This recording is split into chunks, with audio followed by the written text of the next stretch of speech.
Well, gee, what makes me queer? Well, I started identifying as queer from identifying as bisexual because I felt that I don't believe in two genders. I'm an anthropology and psychology dual major.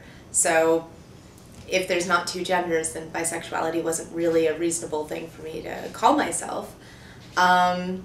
So queer, I feel, is more open to embracing all different types of identities, not just for myself, but for the people I interact with. I don't feel like I'm erasing anybody, so that's why I identify that way.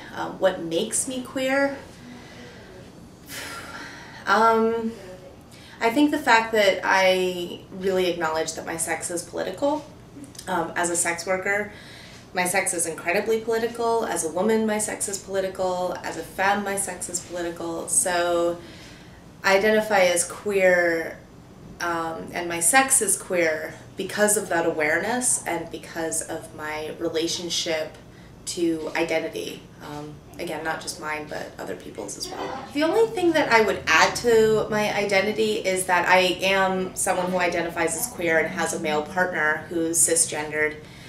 And it's very interesting to identify as queer when you have a cisgendered male partner, because I do have straight privilege to a certain extent. Granted, he is fairly femme as well, so it's interesting to see what privileges we do have and what we don't have because of how we identify and how we move through the world. I feel that being queer is something I can embrace while having a cisgendered male partner. I don't feel like it's related to who I'm dating.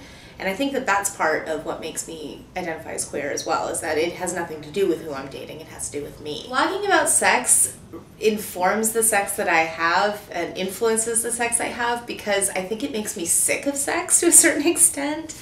When you intellectualize it all the time, it becomes very easy to become lost in just overthinking it, overanalyzing it. I've totally caught myself in the middle of sex thinking, but is this really feminist? And I don't know, is this really okay? And what are my reasons for wanting to do this thing right now? Which is not particularly helpful.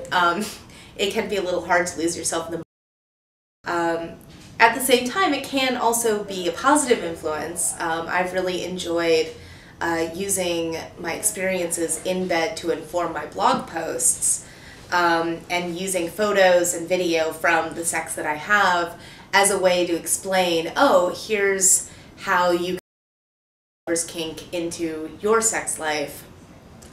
Here's how you can make it sexy for them, because I can actually show that from my own life instead of having stock imagery. So that can be really fun.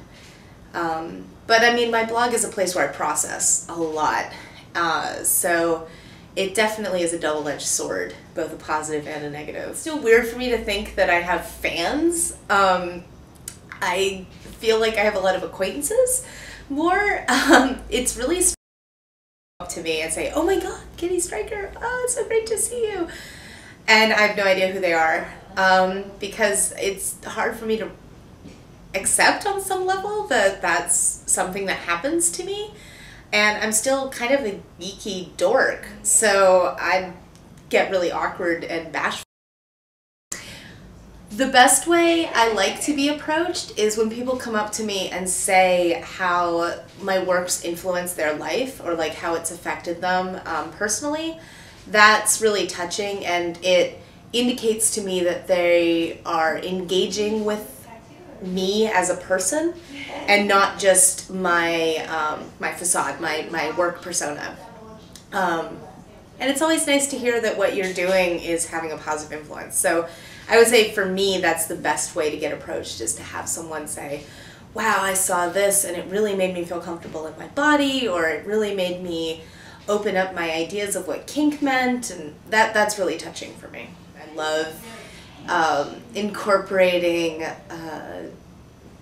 particularly stuff like custard and things into my sex play, particularly for like photo shoots and that sort of thing.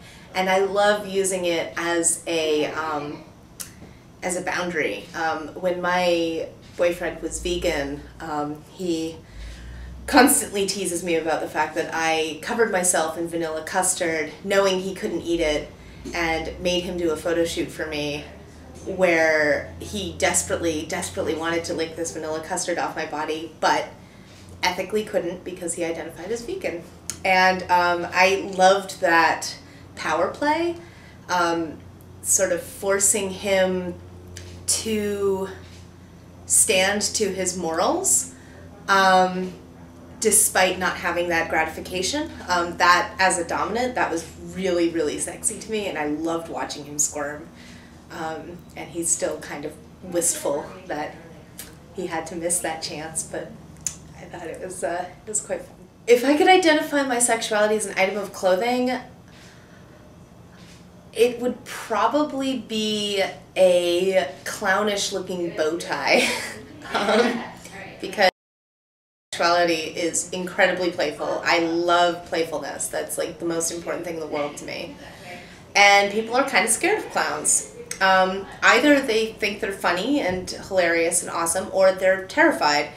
I love that. I love that dichotomy.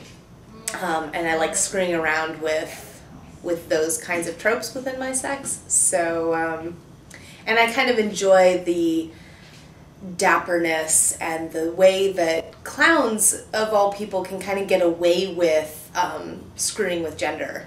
All clowns, for example, clothing can be very dress-like, and it's kind of interesting to me how it's genderless, or it can be genderless.